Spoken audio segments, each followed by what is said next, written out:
Hi students, hello, how are you, कैसे हैं आप लोग। आप सभी का एक बार फिर से हमारे YouTube channel AK Prime Study पर बहुत बहुत वेलकम है, स्वागत है। मैं खान सर आप लोगों का बहुत बहुत वेलकम करता हूं। तो आज मैं बात करने वाला हूं मैथ की। जी हाँ, गणित विषय की बात करने वाला हूं। यूपी बोर्ड की गणित की बात करने वाले हैं।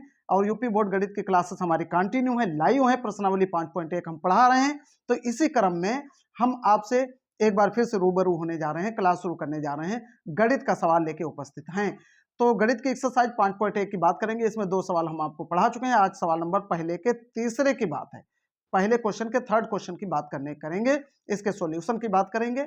तो क्लास शुरू करने से पहले आपसे निवेदन कि जो नए लोग हमारे चैनल पर विजिट कर रहे हैं वो चैनल को सब्सक्राइब जरूर करें और अधिक से अधिक अपने फ्रेंड सर्कल में शेयर करें, लाइक करें, कमेंट करें कि आप क्या पढ़ना चाहते हैं, किस तरीके से आप हमसे बात करना चाहते हैं, किस तरीके के सवाल आप जानना चाहते हैं। हम उस तरीके के सवाल आप लोगों के सामने लेके आ जाएंगे। तो चलिए सीधे क्लास शुरू करते हैं। क्लास में क्या बात की जा रही है?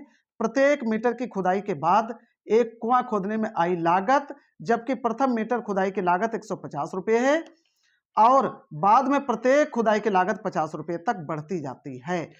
तो हम बात करेंगे यहाँ पे, देखिए क्या कहता है कि जब हम प्रथम मीटर की खुदाई करते हैं तो 150 रुपए की लागत आती है, लेकिन इसके बाद जब हम अगले मीटर प्रत्येक मीटर की खुदाई करते हैं तो उसमें 50 रुपए बढ़ता जाता है।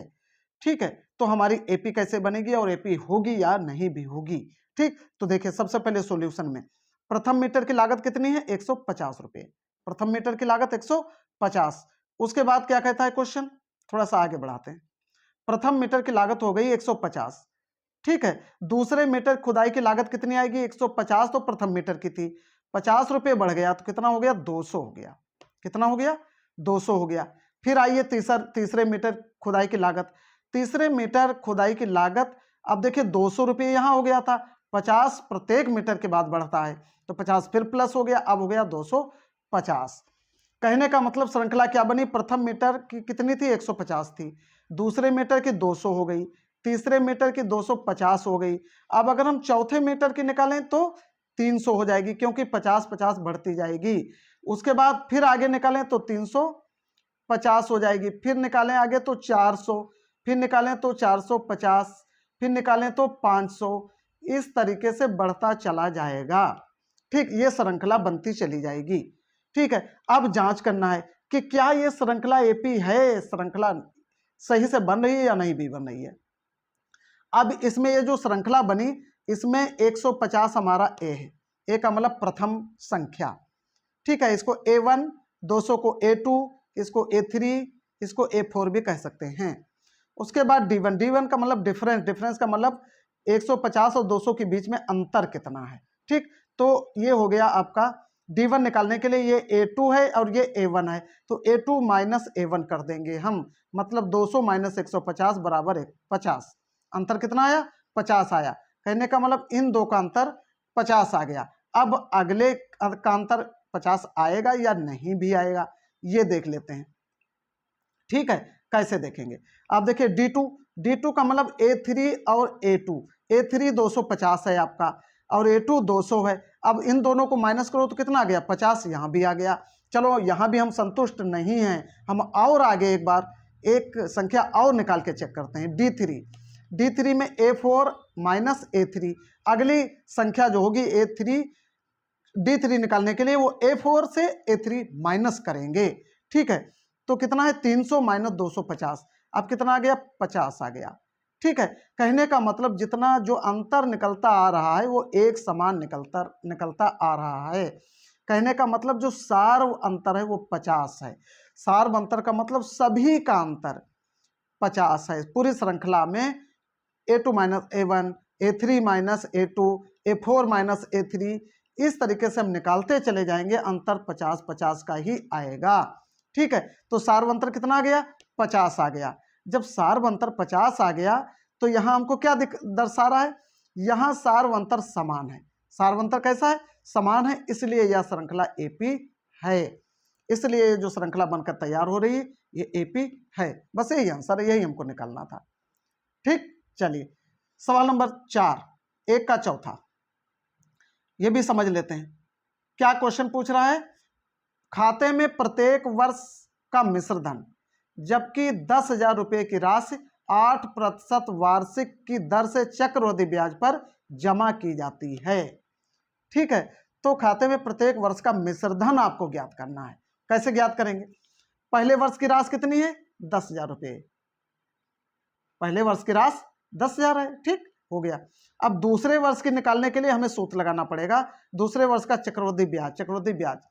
ठीक है, तो सूत्र इसका क्या होता है, यहाँ पे डायरेक्ट हल कर दिया है हमने टाइपिंग में, ताकि ज्यादा समय ना लगे। आप समझ सकते हैं, यहाँ पे इसका एक फार्मूला होता है, मूलधन गुणे दर गुणे समय बटे 100। सब में यही सूत्र लगेगा। हाँ, ये सूत्र याद कर लीजिए। ठीक है, मूलधन गुणे दर गुणे समय बटे 100। अब मूलधन कितना है? 10,000 है भाई, 10,000 है ना। उसके बाद 8% वार्षिक ब्याज की दर से, दर कितनी है? 8%। समय 1 वर्ष, 1 वर्ष का हमें पहले निकालना है, ठीक, बटे 100। अब इसको काटो, 100 कट गया और 2 जीरो इसमें के काट दो, ठीक। 8 और 1 की गुणा करो, 8 अक्कन 8। अब क्या करेंगे हम? 100 और 8 की गुणा करेंगे, 100 और 8 की गुणा करेंगे तो 8,000 आएगा। कितना आएगा? 100 8 8,000। हाँ, अब 8,000 को हम माइनस कर देंगे, इसको थोड़ा सा विधवत आप निकाल लेना तब समझ में आ जाएगा। तो यहाँ पे जो दूसरे वर्ष का चक्रवृद्धि ब्याज बचेगा वो 800 रुपये बचेगा, ठीक।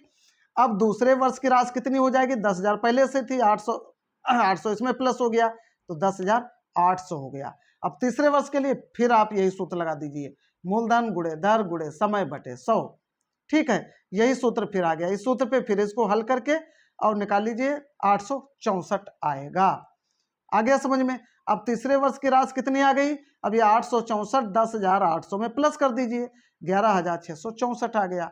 अब श्रृंखला क्या बनी? पहले वर्ष में 10,000, दूसरे वर्ष में 10,800, तीसरे वर्ष में 11,664। स्पष्ट है कि श्रृंखला का सारवंतर समान नहीं है। अब इसका सारवंतर निकालिए। भाई सारवंतर कहाँ समान है? इसमें 10,000 था, इसमें 10,800, 800 बढ़ा, दूसरे में कितना? 864 बढ़ा, तो अंतर समान नहीं है, समान दर से नहीं बढ़ रहा है। तो इसका मतलब ये एपी नहीं है, एपी नहीं बनेगी। ठीक है, सारवंतर समान नहीं है। बस यही आंसर निकालना था, ये आंसर आ गया। ठीक है, तो चलिए अब ज्यादा लंबा वीडियो नहीं करेंगे, आपके समझ में आ गया होगा। या आप चाहें तो एक क्वेश्चन और बता दें, question number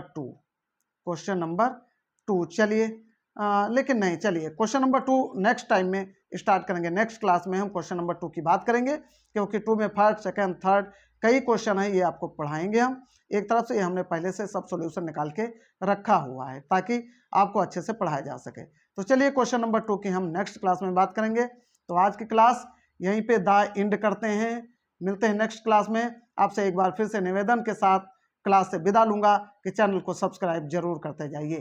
thanks for watching. जय हिंद, जय भारत।